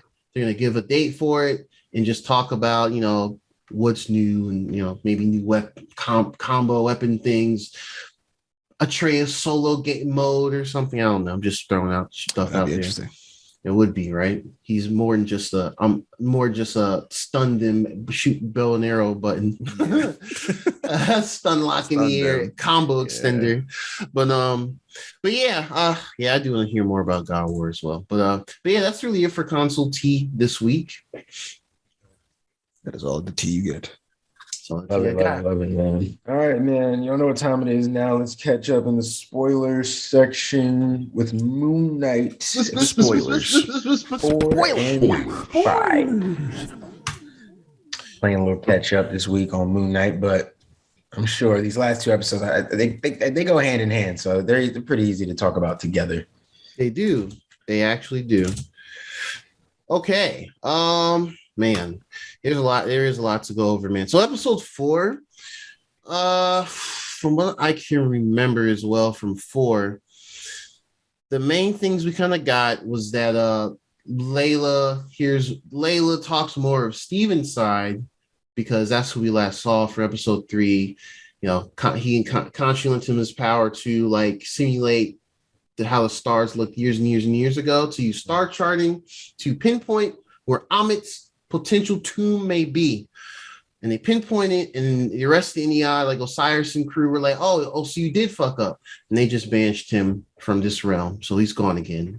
No Moon Knight powers. But yeah, Layla and Steven are kind of driving. They're looking for the tomb. They kind of talk about different things. Mark's kind of like, don't you dare try and explain things to her, this and the other, like via reflections. Steven has a very awkward kiss with Layla, which is awkward for us, the audience, because she's like liking certain things about this personality. It's still a Mark, but it's not. And it's like, this is weird. But it is what it is. Yeah. Listen, I gotta be honest with you, man. I gotta be honest. Speak the truth, bro. Speak the truth. Say what they're too scared to say. No, it's not a criticism on the show. I'm just stupid. That's all it is. That's not expected. I was ready to build yourself up to drop the hot take of the season. Stupid, man. Nah, man. The way Mark and Steven's relationship. Now, I mean, I guess maybe I made it more than it actually was in my head. But to see what it is, I think myself off, man. What do you mean? You got to give me a little more than that. What do you mean? I thought that I didn't mean to jump ahead of the chronology of the story. We can bring it back. It's cool. I'm going in there. I'm thinking, okay, Mark is a spirit tethered to Khonshu that is inhabiting Steven. And maybe later on we go through and we find out that, you know, Steven, maybe he died somewhere down the line and then he made some deal with Mark. I thought Mark and Khonshu was a package deal. Once you channel Khonshu, you get Mark. Got you. So that's actually not stupid. That's really not stupid at all, though, because from some of the original runs in some of the original comic storylines for him, because Khonshu, you know, becomes his avatar, and in case pretty much I don't want to say reincarnated, but he gets revived. That's part of like the package deal of Khonshu. It causes him to have split personality or dissociative identity disorder and have these split personalities. So that is what happened in the comics. But with here, it's really just two different personalities within one body, one person, which we're going to get to that when we talk about episode 5 as well. Yeah. Episode 4, it was a lot of Steven and Layla kind of going through this tomb that they discovered, being Amit. They have to hide in some area because they find which looks to be, what do you call it? Basically in tombs, you know, prior to taking the body, putting in the sarcophagus, they gut the organs and they'll keep them separately as like a part of, you know, ritual and things like that. Before you go to the afterlife. And so like they see this creature go after the tomb of this body. I'm actually, oh wow. And they like tries to like gut it, but Layla's down there like hiding and everything. It's a number of things happening. She basically gets away from it though, and kind of runs across like this side cavern, and Steven's still up there like, oh shit. But then he runs, or she kind of manages to kick the thing off of the cliff. It was like a struggle almost. But they do that, and then you see Harrow on the other side, who's like, "Oh, you destroyed the little monster thing." Mm-hmm. But Layla also discovers more about how her dad died years ago. That little moment with the thing, like the coming out the wall and grabbing her, like, yeah, that shit really, like, I wish I had been like, I mean, I've been watching the show with like the lights on blue and like, you know, we got the sound up and stuff, but I guess I like anticipated it too much because the first time I wasn't sure if I saw a hand or not, so it caught me. And then I'm not gonna lie, like the second time the hand came, I was like, "Oh, she about to get got." And then in my head, I was like, "Yo, this really feels like some Tomb Raider shit." They really making her. This was some Tomb Raider shit. Like they really making her lore cross. Yeah, she basically. I was like, "Okay, this is fire." Like, all right, she got out of it. Like, yeah, it was dope. I fucked with it. And then Harold just comes around all calm afterwards, like, oh, look at that. He's like just hitting the side, like angle leg up. He's just like, I was like, yo, who did that shit? That was cool. I was watching. Like, what the fuck? You just think there. I hung in there, didn't you? Like, damn, like, yo, you ain't help me have a gun or nothing. You wanna nigga. So you had it under control, girl. Yeah, you right. She handled her. I will give props to that. She did handle herself. No facts. I like seeing strong female roles in this, just not getting saved in the last second just because she handled it. Yeah. It wasn't no clean one side or the other. It was a struggle, and she came out on top. Facts. Yeah, nobody just popped out at the end and magically saved her. She got out of it herself, which was dope. Yep. Yeah. For sure. But yeah, Harold pops up. I meant to say that she definitely got away with it. With that same flair that she was using. She did. Yeah. Like movies make flares seem so OP, bro. Like, yeah, hella flares, nigga. Don't hate. She got away with in the Jeep with the flare. She got she let it flare. Flares, boy. She know how to flip them flares, boy. Mm-hmm. She resourceful. Yeah, resourceful. Yeah, so she kind of just like, Harold's kind of like, oh, it's cool, you do all that stuff, but you're still distrusting of Mark. He hasn't told you the full story of how, your father and, why he was here for everything. And she's like, oh, why don't you tell me the truth? And then it pans, because after this point, because of that creep that being chasing Layla and stuff around different parts of the tomb, Stephen goes, he kind of has his own thing in the little tomb area he's at, but they're split. And so he goes and he finds the sarcophagus room, and he finds the coffin, opens it, and he's trying to think like, oh, there's nothing in here. It's like, where would it be? Oh, okay, actually, I'm totally missing over a thing. He said, oh, this must be Alexander the Great's body. Yeah, he pretty much was, the Egyptian stuff. Mm-hmm. I mean, I did think it was cool. Like, I always like when they like merge, like real life. That's why National Treasure was kind of cool. Anytime, I'm always into it. That shit I'm a sucker for that. Like, the movie could be terrible. I know a lot of people that hate National Treasure. That's one of my favorite movies of all time. I need to rewatch that. That movie was cool. I have good memories. Even National Treasure 2 ain't bad. Like, I never saw the second one. I will die on that hill, bro. I love National Treasure. Anytime you give me some history and mix it in with some new shit, and that's why, like, remember when I told y'all about the DC comic run where they was putting the Batman and Superman, but it was like medieval and stuff like that. Or anytime they start mixing in like the gods and the pantheon, like that's why I'm so into like the Eternals and Moon Knight and all the like Thor, Love and Thunder. That's like all of that is interesting to me because it's like they're gonna mix in some of these stuff that we know from real life and how they're gonna mix these in and how are they going to make references to the real life stories and stuff that you may know about it from reading these stories and in it, like that stuff is interesting to me. So when they did that, I was like, oh yeah, all right, cool. Yeah, they got it. Yeah. Cleopatra coming in. Yeah. I was looking like, oh, Cleopatra in that? Yeah. I did. I definitely looked over and was like, oh, where's she at? Where's she at? Yeah. Everybody. That was a real thing. So he kind of discovers, oh, this is Alexander the Great's long lost tomb. That did kind of feel that way because he said he was like, I think we're looking at it. And I'm like, we like oh, it's funny. But so he has to look for the what was he looking for within him? I don't remember. Oh, that's right. He was looking for the Amit's what's it called? The little statue. Oh, that represents them. Yeah. So he actually gets it in there. Yeah, the little thing. And then Layla slowly kind of follows up and he's like, oh, it's like, you found it. She's like, yeah, but she's kind of pissed off because it took Arthur Harrow to tell her the truth about why her dad died. Mm-hmm. Yeah. We found out that Mark was there with other mercenaries as part of like a crew, like trying to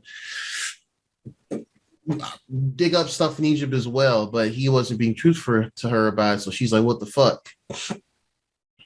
It's like, did you kill my father? And then Steven's like, no, I don't know shit about that. Well, I don't know anything about that.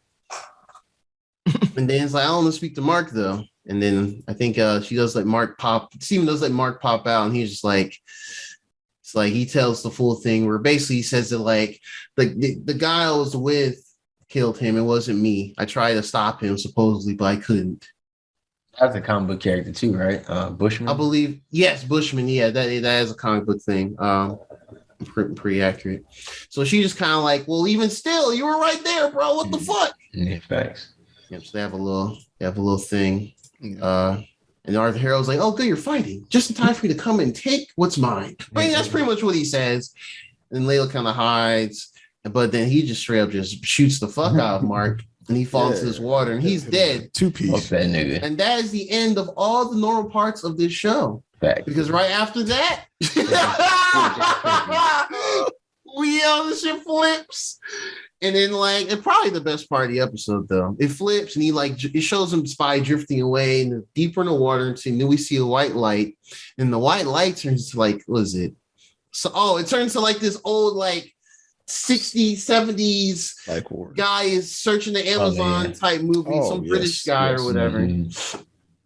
And it turned to that. That was a wild thing. The little, like, the fake Indiana Jones type thing. Exactly, yeah, fake Indiana Jones thing, all campy as hell. And you find out, Stephen Grant. And then you find out, and then it pans out from that, and we see it's actually like a television screen, this all white room, or like a lounge or something. And then it starts paying. It shows all these different characters we've seen so far in the show. They're all like crazy people, basically. They're all depicted to be crazy people. And it's like, wow. And you start seeing random stuff like you see one of the guys that arrested Steven, I think in episode 2. He had like the Rubik's Cube. And it's just all these little, like the more you look at, like there's more little things that leads back sense to it makes. Oh, yeah. Well, I mean, in less sense it makes. No, it makes sense, but it's all crazy. Yeah. It's all insane. And it all like random callbacks to stuff that's happened already. And then you find out, and it comes and you see what looks to be Mark. He's like in a wheelchair, like he's like an invalid almost. He's just like, bruh. You're like, what the hell is happening? And then she said something like, "Oh, this is like the." She was feeling like this is the third time we've watched this week or something. Like they made it seem like we've been seeing this movie, the Stephen Grant movie, over and over. It's funny because that is funny because it's episode 4. They said that too, and then we see Arthur Harrow, but he's like a doctor, like a psychiatrist or whatever. Mm-hmm. And he's talking to Stephen or Mark. He's just saying like, "Oh, it's like, yeah, man. It's like, yeah, we thought we're making great. Like, talk to him like he's a patient." Mm-hmm. And Mark is like, "What the fuck?" He's sitting there like, "What the fuck?" He's looking around. He's like, "Everything is weird. Everything doesn't make sense." And he like tries to like drag himself out. He like falls on the floor. Like, "Oh my god, what the fuck?" And then the old white dude and the black chick from like episode 2, the basically their character, like caretakers, are trying to get him to sit back up, and he's like, no, this is all fucked up, man. And he like runs out, and it's this white hallway, and he looks and he sees he hears he looks into like there's doors in the hallway, and he hears someone. He's like, "Oh, let me out." You look in, and there's a sarcophagus in there too, or coffin, and then you hear the rumbling. He's like, "What the fuck?" And he goes in there, and you see another Mark come out, but it's really Steven himself, and he's wearing like a blue shirt. And they're like, "Oh man!" They like hug each other, which is wild because like they've both been trapped, right? They like both the personalities have been trapped into the one body trying for control. So I guess this way of seeing each other was like, "Oh shit, we're both here."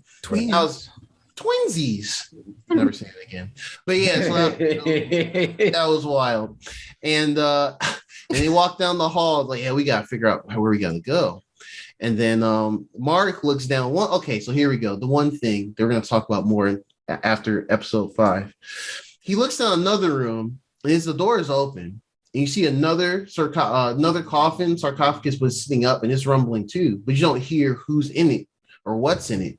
But something wants to get out of there. And Mark kind of just like, what? And he just keeps walking. He ignores it. And that's weird. Yeah, because he opened the last one. He opened the last one. Yeah, he helped open that one.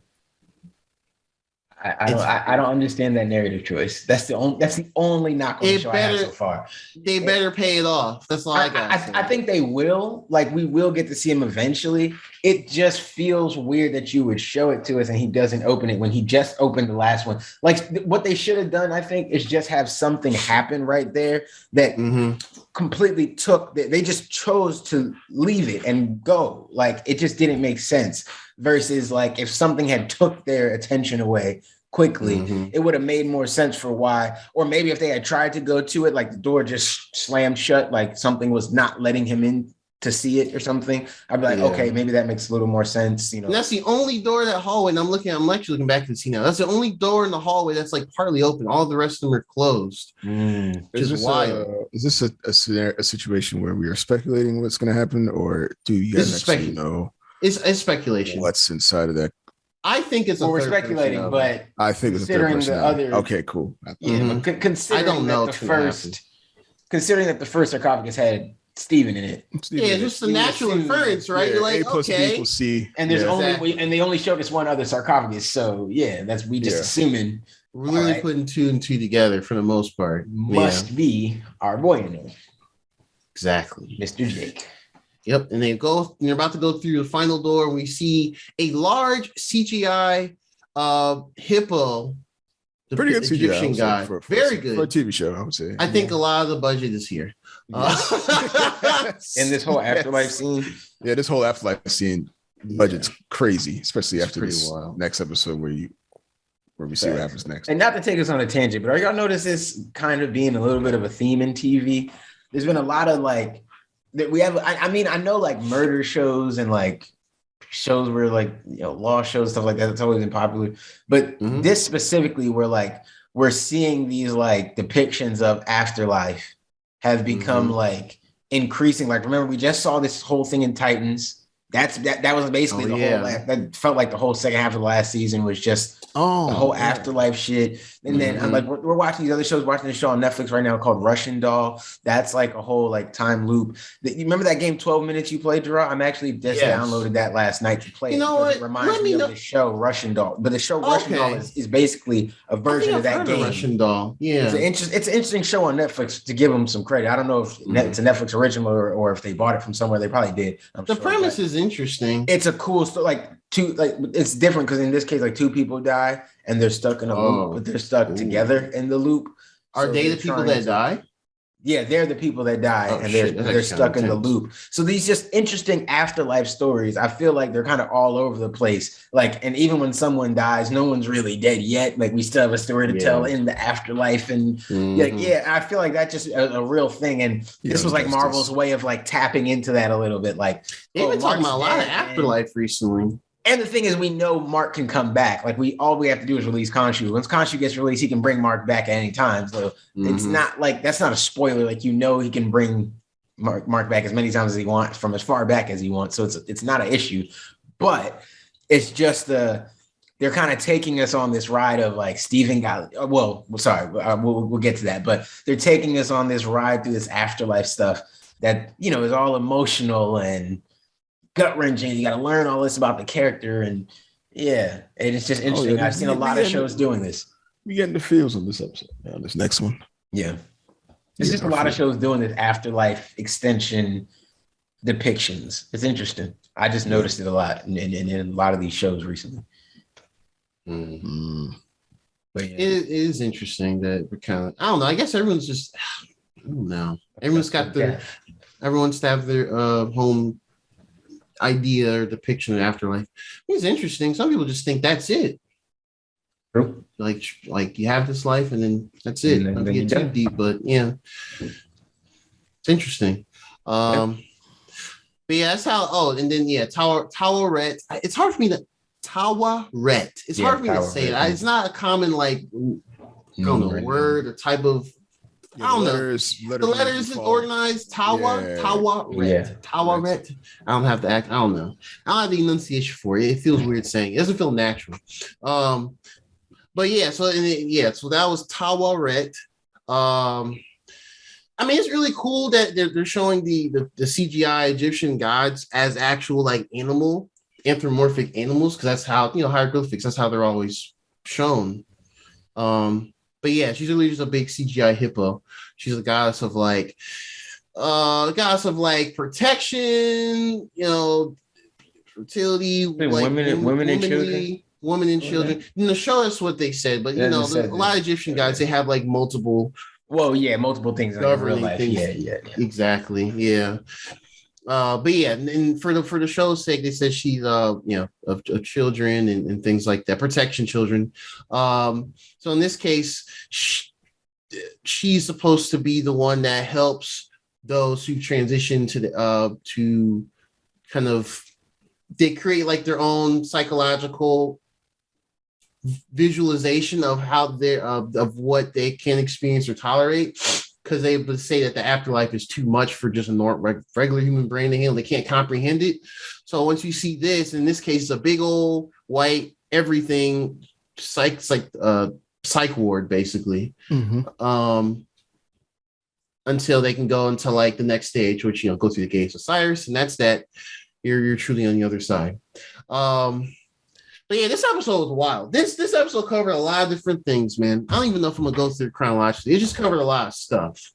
We learn about, oh God, we pretty much get the whole full backstory of everything, as far as like Mark, where the aftermath, or right before he pretty much on the edge of brink of death, of him stumbling across the tomb of Khonshu, and then his speaking to him, and then you will be my Moon Knight. It's like, oh shit, that's the name. Oh, that's him. That's the thing. That's the thing. We get to see more into like Mark's childhood, of like we find out that he had a younger brother, and they were like out somewhere. His brother and his parents were out somewhere, and they kind of like were exploring this like ravine, they're exploring like this rocky cave that had like running water, and it just kept exploring, and it became like the water was deeper, and it was pretty much said plainly that his younger brother got caught in the water and just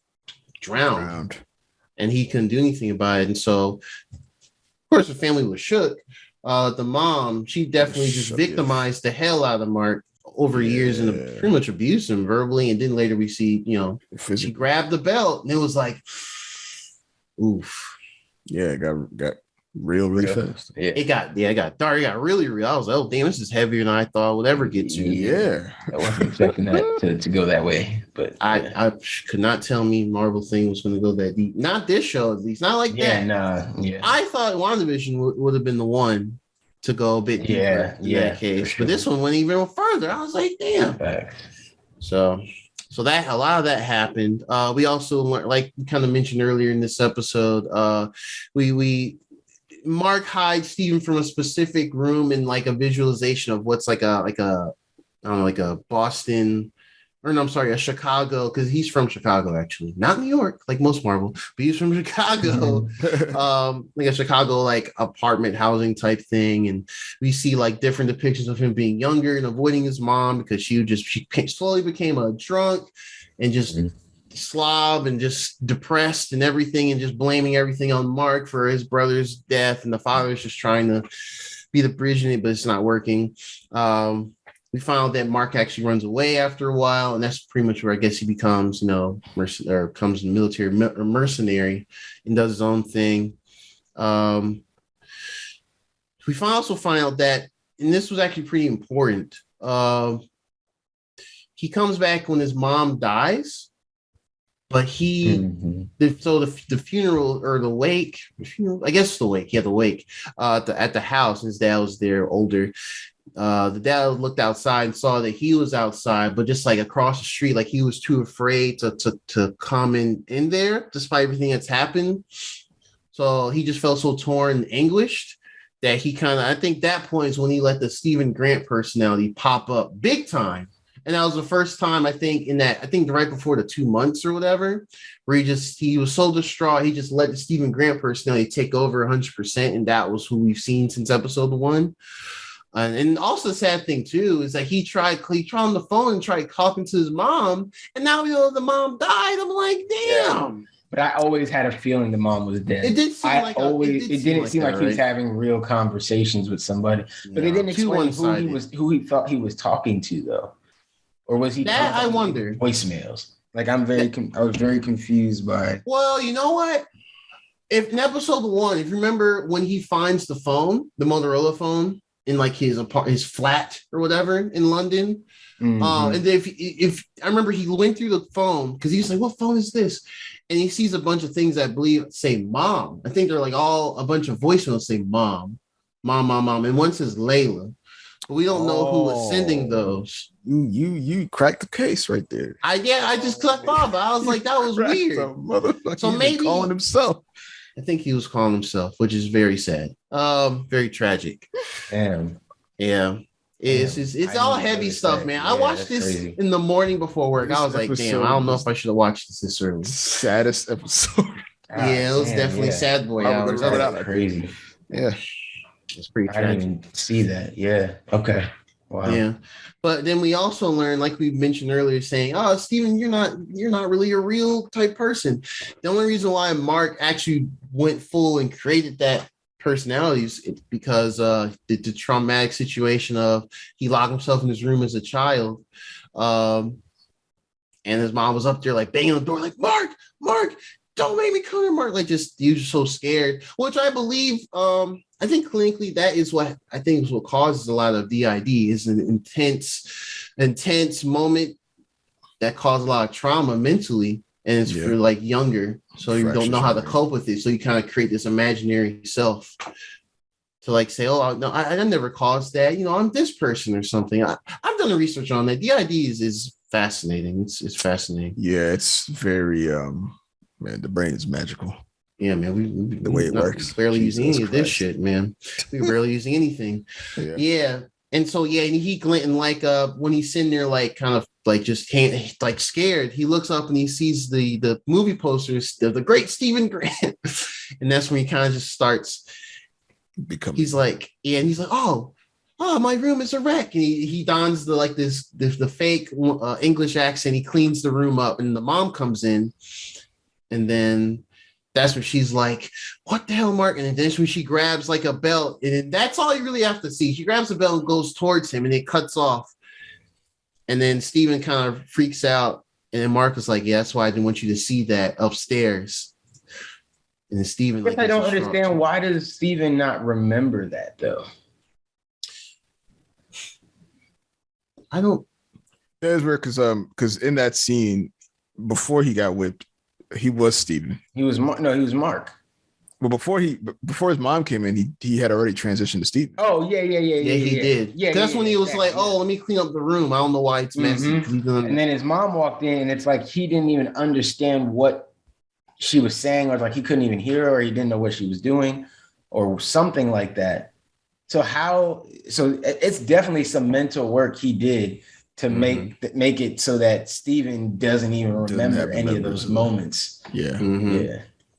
Yeah. But that was like when he was young. So maybe I don't know. Maybe Mark said he was able to I think, what I think it is, I think he let himself slip into Steven, but when he slipped back, it was such a long period of time that it became like a distant memory or just not something you remember. I don't know. It's just, that's kind of what I see it as. Because he said all throughout his growing up, he was able to control it up until 2 months ago. Right.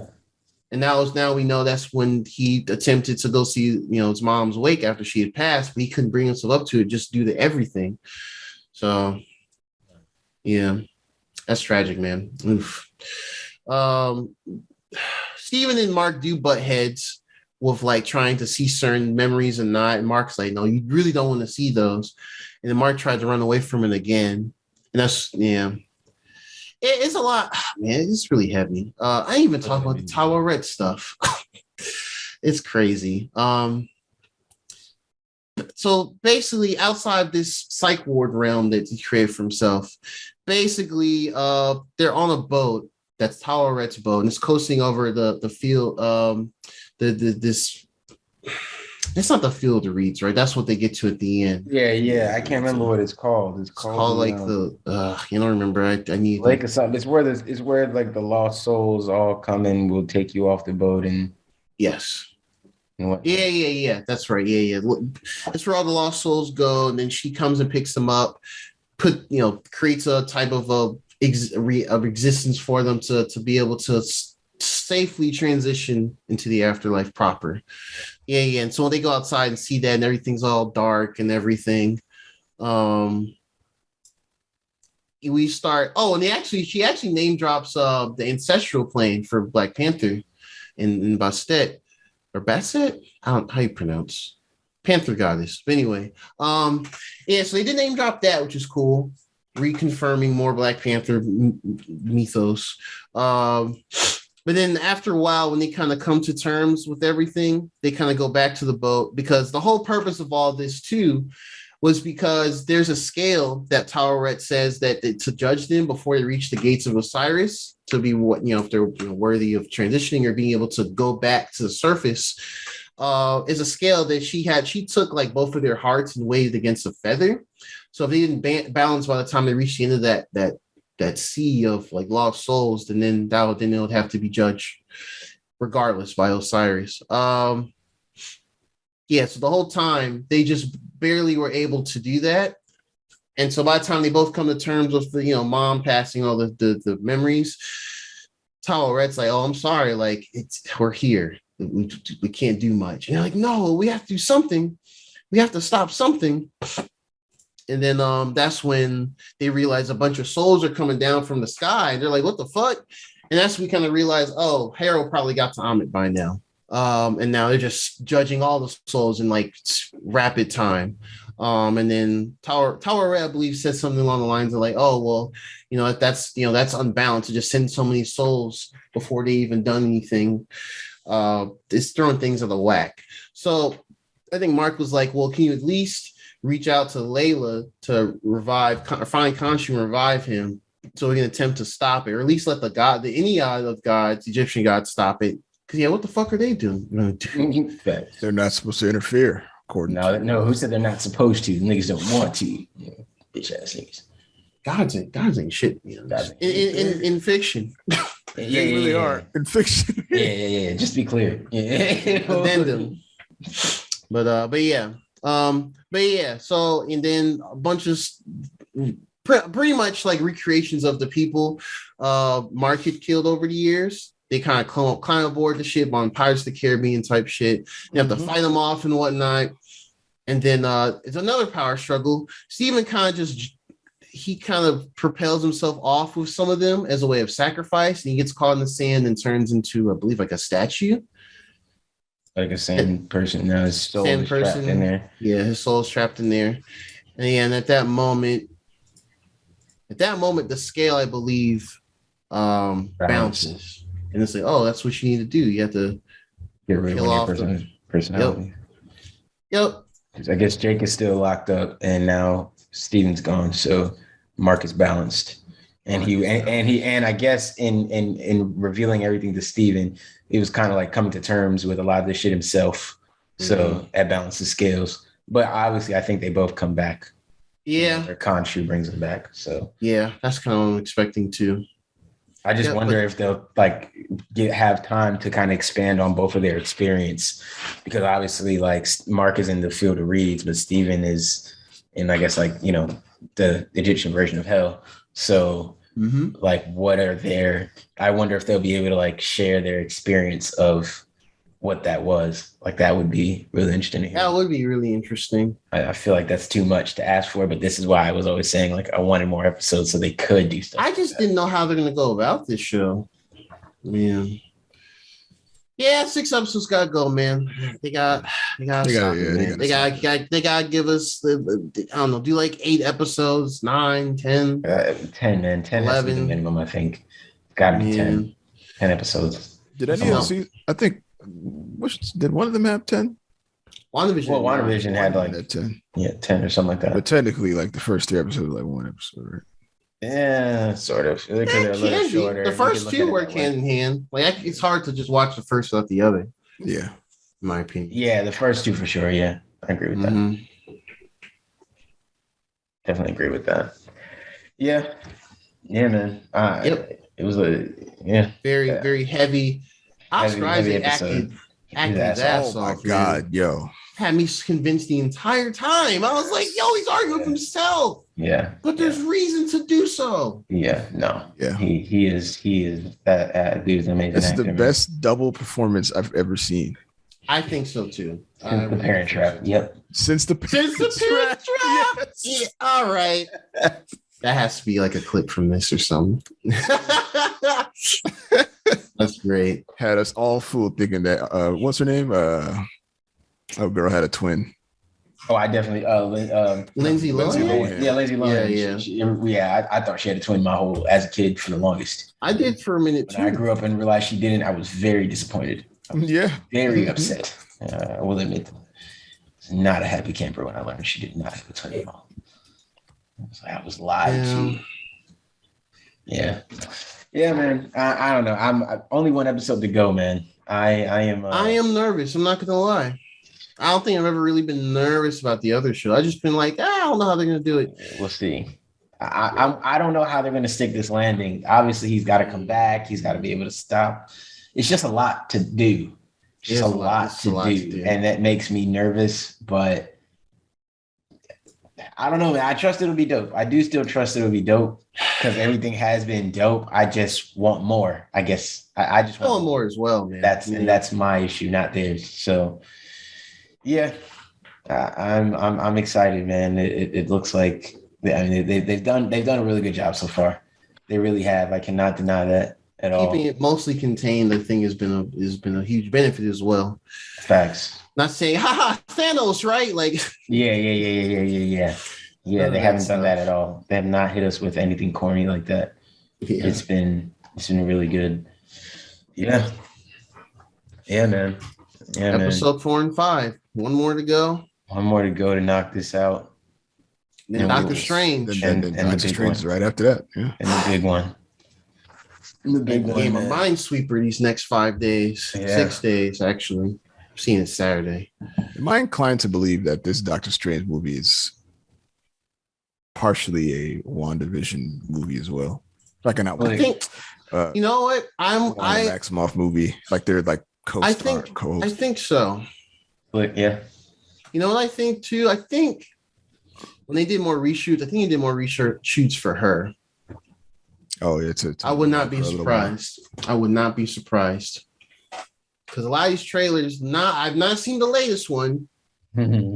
Listeners and viewers, I've not seen it, and I will not see it because we're less than a week away from the movie.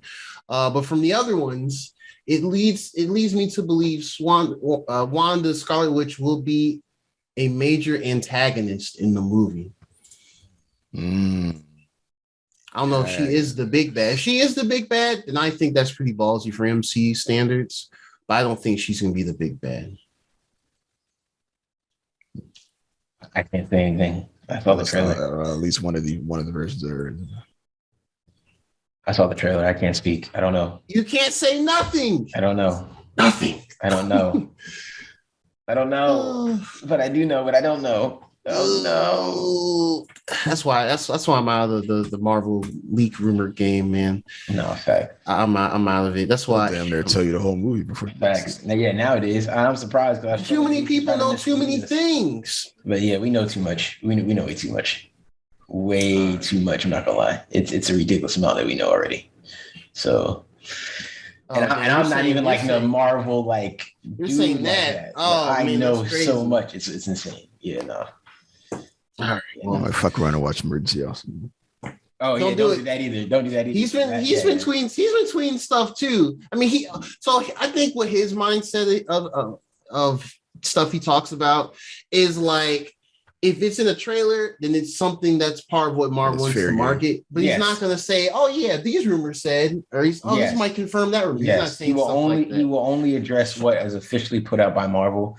So you don't have to really worry about like rumors. He does kind of address like certain rumors and stuff that might be going on, but it's never in a way that is like,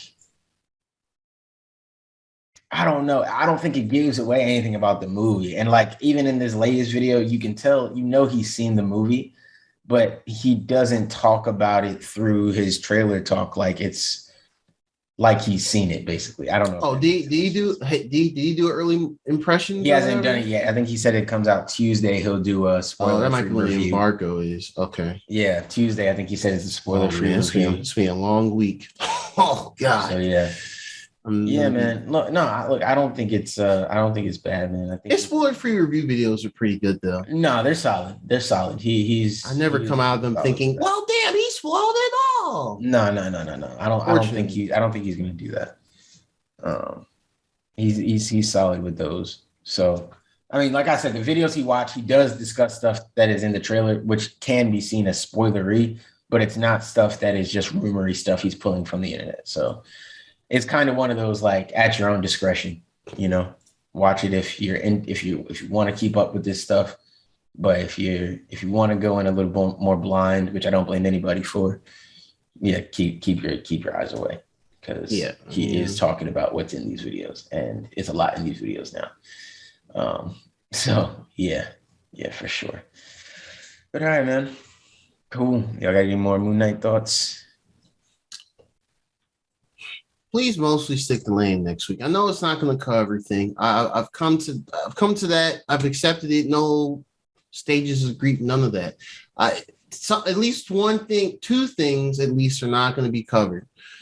I just want them to nip the Arthur Harrow stuff in the bud. I want that, and I want it to be. It makes some semblance of sense to be brought back. Maybe when he's in the field of reeds, he just wakes up, goes through the light backwards, and he wakes up and Layla's there with Khonshu. Maybe something like that. Yeah. The third personality. Actually, no, fuck it. We need confirmation on that other sarcophagus. They could end it on that note. Okay. That's the mid-credit scene. Yeah. I agree with that. We do need that like confirmation for sure to know, like just to be sure, like, there's actually somebody else here. Wait till we see him again. Mm-hmm. Like, yeah, we need that big time. Yep. But other than that, I got nothing else, man. Dope, man. Yeah, man. A good episode, man. Appreciate y'all getting back in the swing of this. Hopefully I can keep us on track and we get a couple guests in here. There's definitely a big guest we want to get in here with the Afro Hair Library. Mm-hmm. Hopefully get them on soon. So yeah, man, look out for that. Appreciate y'all for listening. Like, share, comment, subscribe, and most importantly, enjoy. It's been Totally Nerds, but there's three of us. Peace. Bye.